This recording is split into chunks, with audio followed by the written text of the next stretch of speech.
Diqqat! Ertadan boshlab O'zbekiston hududida yomg'irli kunlar boshlanadi. O'zgidromet barchani ogohlantirdi va qaysi viloyatlarda yomg'ir yog'ishini e'lon qildi.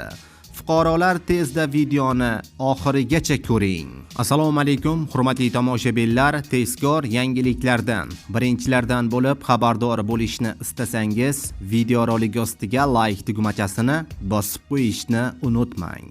Like bosgan insonning qo'llari Ka'batullohning devorlarini ushlasin. O'zgidromet 2-oktyabr kuni kutilayotgan ob-havo ma'lumotini e'lon qildi.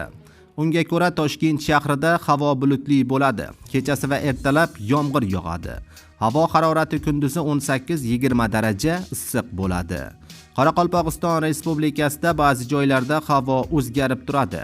Yog'ingarchilik kutilmaydi. Harorat kunduzi 13-18 daraja issiq bo'ladi. Buxoro va Navoiy viloyatida havo bulutli bo'ladi. Yog'ingarchilik kutilmaydi. Ayrim joylarda chang to'zonlar kuzatilishi mumkin.